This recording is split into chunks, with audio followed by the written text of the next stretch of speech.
What's going on, people? Jeff Brown coming to you live and direct from Harker Heights, Texas, with Jeff's Wild World of Boxing.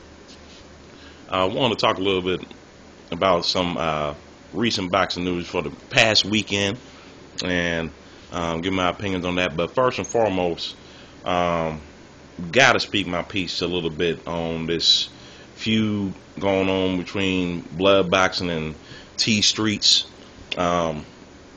As many of y'all know, I've been doing this thing since '09. I don't claim to be, a top dog when it comes to being a part of the YouTube boxing community, but I am very proud to be a part of the YouTube boxing community.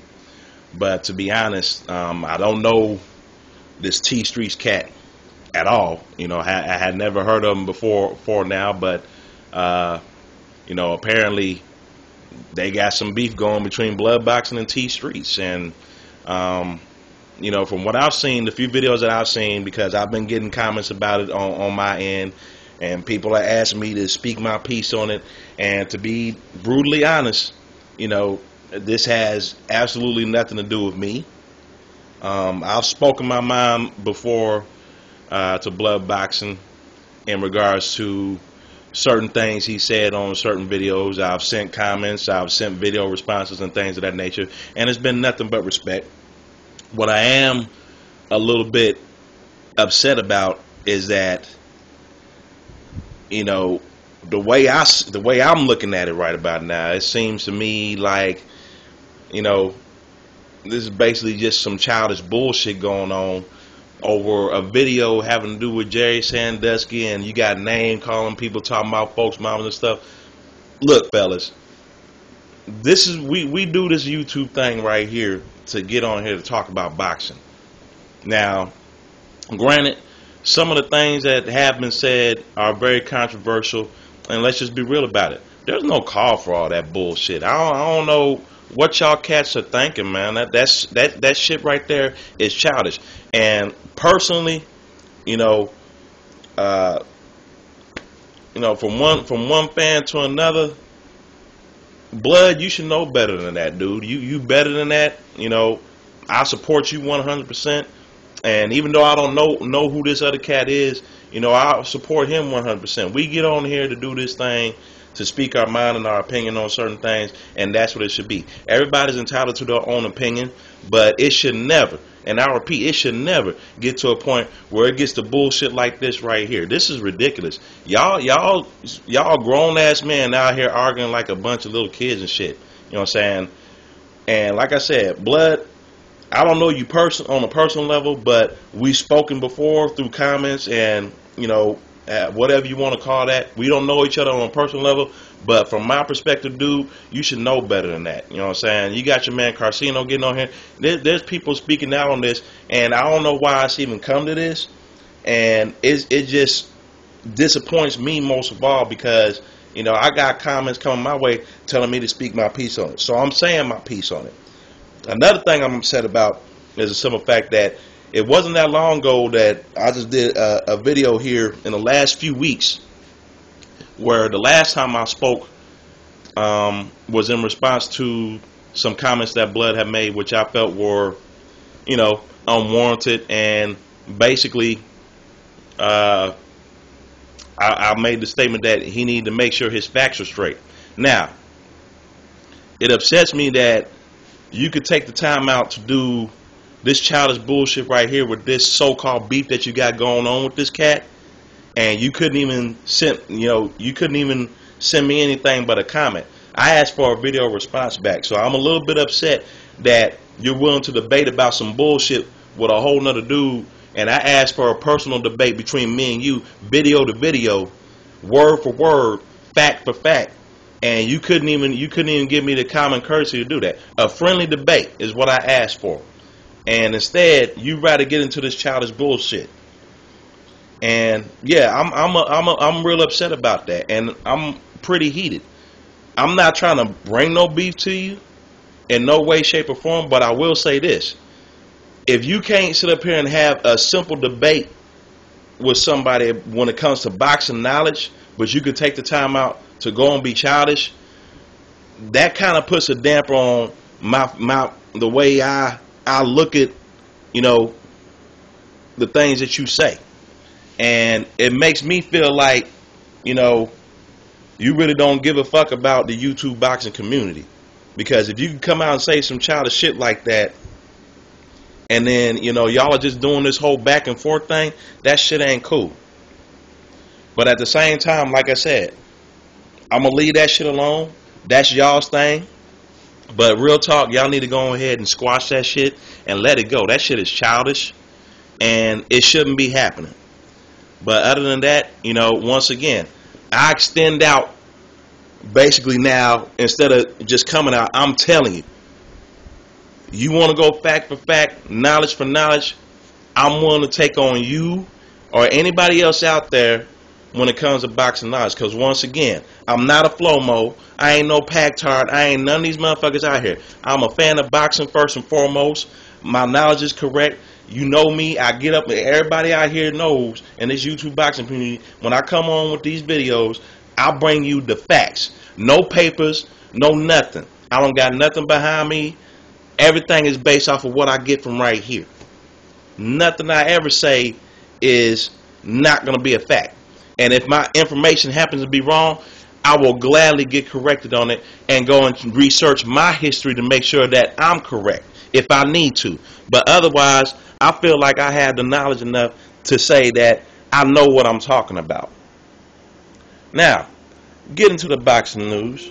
As we all saw this past weekend on Saturday night, we had a tremendous fight between Brandon Rios and Mike Alvarado, which definitely, I believe, will be the fight of the year. No doubt about it. And now, unless Pacquiao and Marquez Ford ends up being just as good, I don't expect it to be, because, you know, it is what it is. We've seen that fight 3 times. Most of us don't care. For those of you that are going by it, that's on you. But most of all, you know, I feel like this fight here will definitely be the candidate for fight of the year.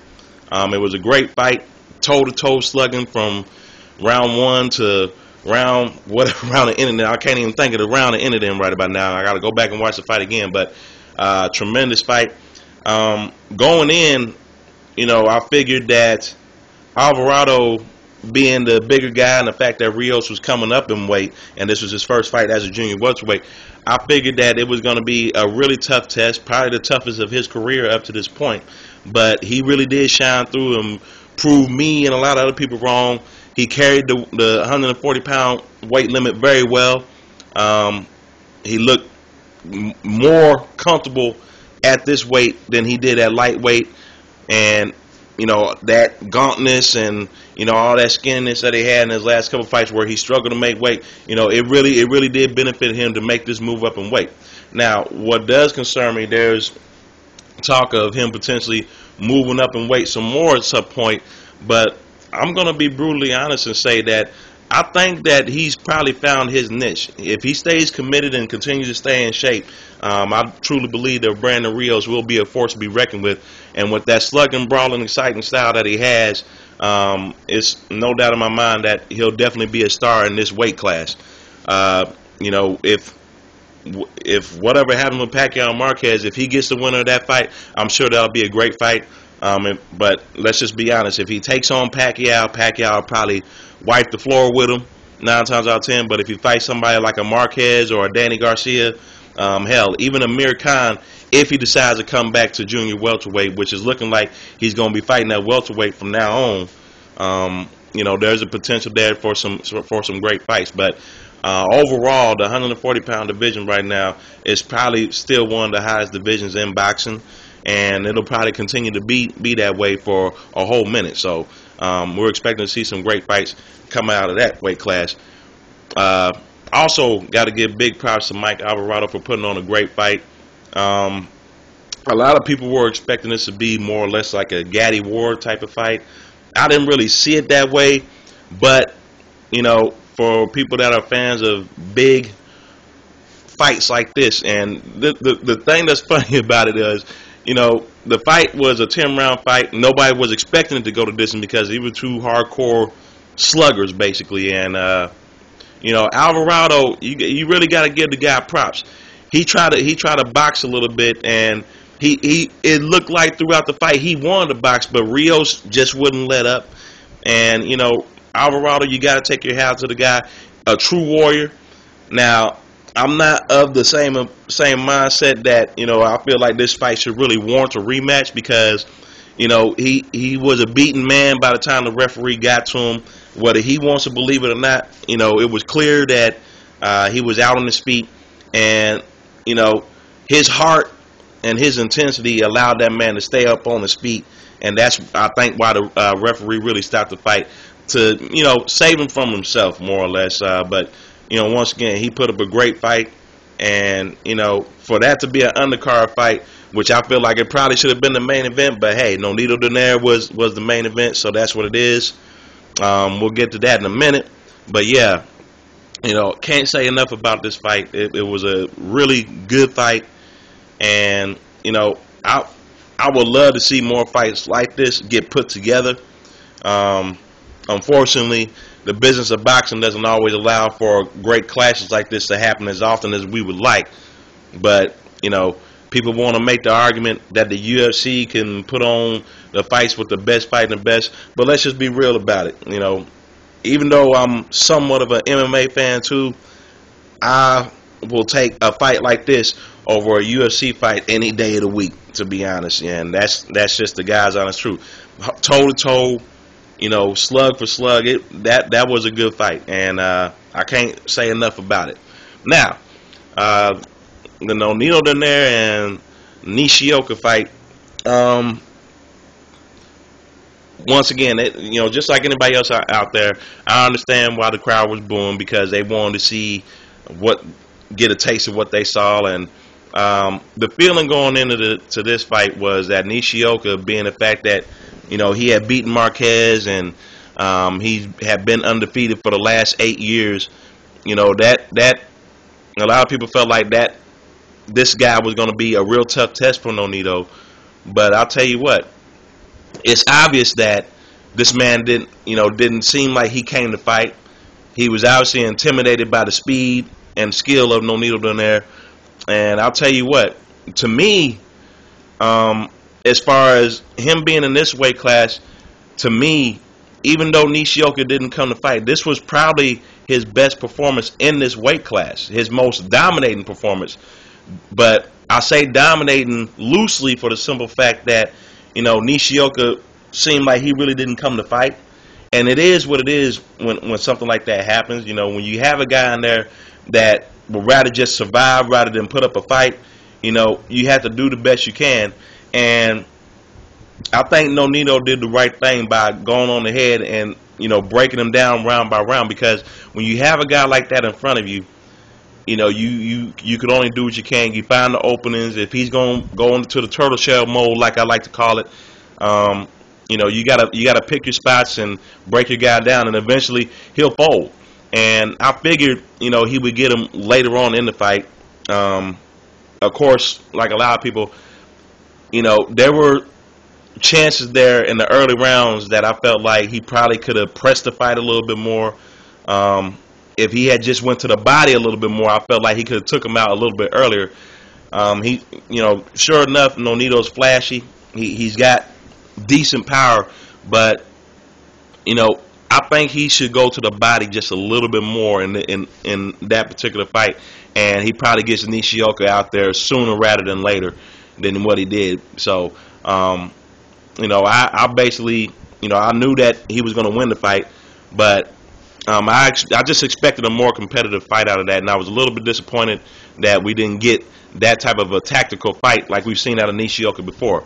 Prior to this fight, I saw the Marquez fight that he had not that long ago, and a couple other ones that he had in Japan prior to this that I've seen on YouTube. So this guy's really not a bad fighter. He just, for whatever reason, was obviously intimidated, and he just didn't come to fight. And what's funny about that is, at the point that he got knocked down the first time is when he decided that he wanted to go ahead and start putting up a fight. So it's kind of backwards in that way, and it kind of just the more I watched the fight, the more it reminded me of Pacquiao and Joshua Clottey. Now, unfortunately, Clottey never went down, but once again, he didn't come to fight either. So it never really seemed like, Pacquiao was out of control of that fight. Just like in this fight here, Nonito was never in any danger of losing the fight. And like I said, at the point that Nishioka decided to finally put up a fight, it was already the beginning of the end, and it's just one of those things where you had to. Like I said, you just break your guy down. But overall, a great performance by Nonito Donaire. And, I'm hoping that he gets that fight with Abner Mares or Rigondeaux. As many of y'all know, Abner Mares is getting ready to fight my man from bantamweight, Moreno, coming up in November. And then you got Rigondeaux that's just sitting there. He came off a fight. But, yeah. In the overall brawl for it all, I would love to see, Nonito fight Moreno, Mares, or most definitely Rigondeaux, because those will be some pretty stiff tests for him in that weight class. And if he decides to continue to move up in weight, at some point you got Gary Russell Jr. out there. That could potentially be a great fight, and I think that those two would probably mesh very well, and that'll probably be his stiffest test. I don't see a chance of seeing a fight between him and Gamboa, for the simple fact that Gamboa, is kind of in limbo right now. We really haven't heard too much from him. He's supposed to be signed on with the Mayweathers, and with this TMT thing, that seems like it's kind of fell through. I don't know what's going to happen with that, but it just seems like to me that Gamboa is kind of in limbo right now, and in my honest opinion, I feel like that can hurt him in the long run, for the simple fact that he hasn't taken a fight here in a whole minute, and we really haven't heard too much about the guy in a while. So we'll look to see what happens with that, but I don't foresee Gamboa Donaire fight like so many people are wanting to see. And let's just be honest about it. Right now, it also seems like to some people, even though he knocked down Matabula and he knocked down Vasquez, to me it doesn't really seem like the power has carried up with him from the lower weight classes that he started off in. I think he's pretty much going to find his niche between junior featherweight and featherweight will probably be as far as he could go. But many things in boxing have happened before where the way that training goes nowadays, anything is possible, but I don't foresee a move up to any further than probably featherweight, junior lightweight, somewhere around there. But I think he's pretty much found his niche in this weight class. And the adage is always, when you come into a new weight class, eventually your power catches up with you. I haven't really seen that. The skill is still there. The speed is still there. But it doesn't really seem like the punching power that he had at 115 and 112 is there. So there's definitely the potential that he could put on a lot of great fights, but this is now his third fight in this weight class, and he just now got a lowly TKO. And I call it lowly for the simple fact that the man wasn't really out on his feet or anything like that, but he did enough in the fight to go ahead and had the referee to stop it, and it is what it is. But in the meantime, many good things are coming for that guy, and like I said, I love to see those fights get put together, and hopefully we'll see them soon. Also, on a more personal note, I want to give a big shout out to Adrian Broner. He's got that big fight coming up on November the 17th. He's fighting Antonio DeMarco, which, if by last look, DeMarco basically got a big ass gift, early Christmas present. But I'll tell you what, Broner's probably finna knock the shit out of him. And, honestly, it's obvious why they signed for that fight to happen.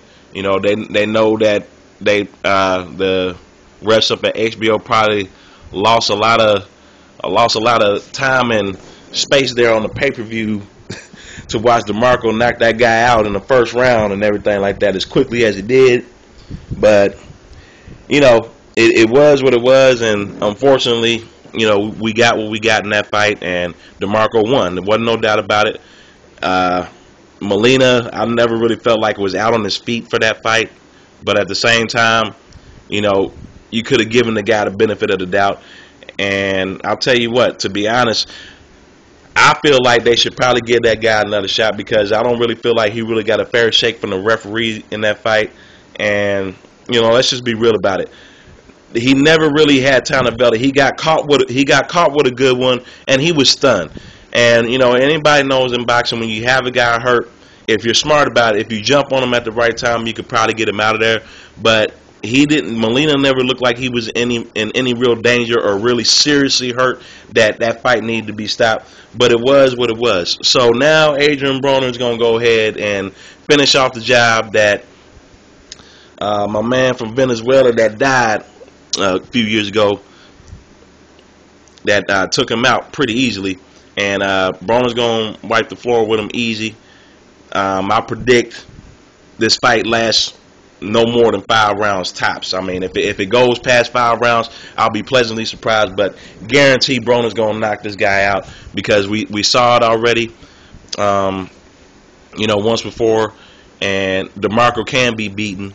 He's in my eyes, I think he's really overrated as a lightweight champion, and really doesn't deserve the status that he is getting. I mean, granted, he's fought some good fighters and he's beaten some decent fighters, but let's just be real about it. If you're a true boxing fan, you saw the fight with Valero a few years back, and Valero picked his ass apart, and he eventually knocked him out. And for those of y'all that don't know, that was Edwin Valero's last fight, very last fight, before he unfortunately killed himself with all the problems that he had before.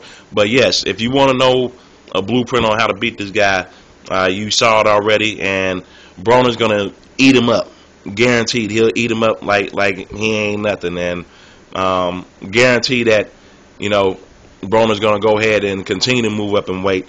I would love to see him eventually get in the ring with Amir Khan or Danny Garcia. I'm pretty much for sure that this guy will be the next force in boxing, if not one of the major forces in boxing in the coming years. He hasn't been tested yet, and to me, I feel like his true test isn't going to come at lightweight. His true test will definitely come once he moves up to junior welterweight and the welterweight divisions. That's when his true test will come, and that's when we'll really find out what kind of fighter he is. Y'all could come out and say what you want. You could call him media, you could call him whatever, but this dude looks like he's the real deal. And a lot of people want to make comparisons between him and Floyd. I see him, but at the same time, that they're what I like to call just similarities. There's nothing about them that are the same.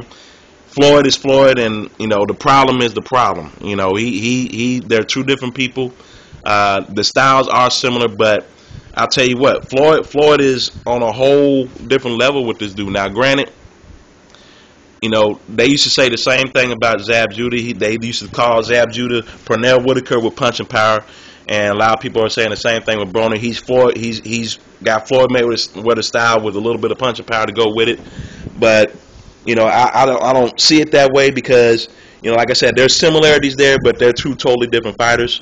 I really feel like he will be the guy, though, in the coming years. As far as him being a pound-for-pound contender, that could potentially happen, but he's got to continue to fight the right fights and the right fighters to prove himself.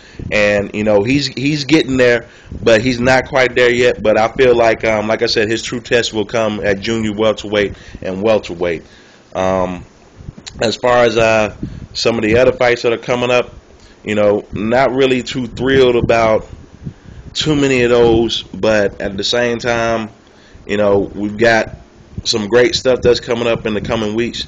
But those are just some of the major ones that I wanted to talk about, and hopefully I'll be able to continue with more of these videos. And I appreciate everybody for continuing their support of my videos and continuing to watch them. And hopefully I'll be back talking with you soon. But otherwise, that's pretty much it. This has been Jeff Brown's Wild World of Boxing. Holla.